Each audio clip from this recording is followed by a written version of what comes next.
Ici Marie-Louis Leroux, et sur ma chaîne, je vous parle de personnalités célèbres. Cela peut être des stars contemporaines ou des figures célèbres du passé. Abonnez-vous si ce sujet vous intéresse. Et maintenant, passons à la célébrité du jour. Bonjour à tous, et bienvenue sur ma chaîne. Aujourd'hui, je vais vous parler d'Olivier Faure, un homme politique français qui a su marquer son époque. Dans cette vidéo, nous allons explorer son parcours, ses idées et son impact sur la scène politique actuelle.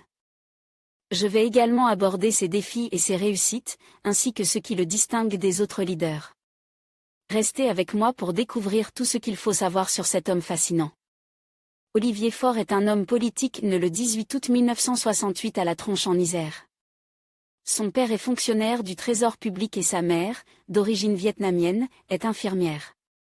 Olivier Faure passe les premières années de son enfance sur l'île de la Réunion, puis en métropole. Dès l'âge de 16 ans, il s'intéressait à la politique en adhérant au Parti socialiste puis au groupe des jeunes rocardiens. En parallèle de son intérêt pour la politique, le jeune homme étudiait à l'Université d'Orléans où il obtient un DEA en droit économique. Il décrochait également un DEA en sciences politiques, à l'Université Paris 1 Panthéon-Sorbonne. En 1991, la carrière d'Olivier Faure démarrait en tant que collaborateur de Gérard Gouze, président de la commission des lois à l'Assemblée nationale, avant de devenir un des dirigeants d'une PME de haute technologie.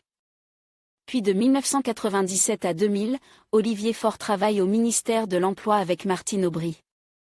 Par la suite, de 2000 à 2007, il est directeur adjoint du cabinet de François Hollande puis premier secrétaire du Parti socialiste. Et à partir de fin 2007, Olivier Faure travaille pour les socialistes à l'Assemblée nationale en tant que secrétaire général. Puis en 2012, l'homme politique est élu député de la circonscription de Sénart-le-Mis, en Seine-et-Marne. Et en décembre 2016, il est élu président du groupe socialiste à l'Assemblée nationale. En outre, Olivier Faure est élu premier secrétaire du Parti socialiste, en avril 2018. Le 12 janvier 2023, Olivier Faure arrive en tête des votes avec un peu plus de 50% des votes au premier tour du congrès du Parti socialiste. Après un scrutin très serré, le Parti socialiste annonce la réélection d'Olivier Faure au poste de premier secrétaire face à son opposant interne, Nicolas Mayer-Rossignol. Olivier Faure est réélu député de Seine-et-Marne le 30 juin 2024 dès le premier tour des élections législatives. Côté vie privée, Olivier Faure se marie en Soria Blattmann, membre du cabinet présidentiel d'Emmanuel Macron chargé des droits de l'homme jusqu'en février 2018. Il a 4 enfants, de 2 unions différentes. Le couple se sépare quelques années plus tard.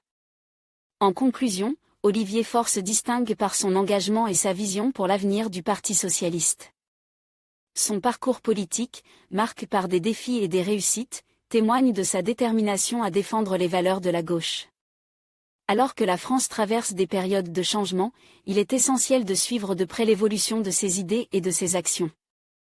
Merci de nous avoir rejoints pour explorer la vie et l'œuvre d'Olivier Faure. N'hésitez pas à partager vos réflexions dans les commentaires et à vous abonner pour d'autres analyses politiques.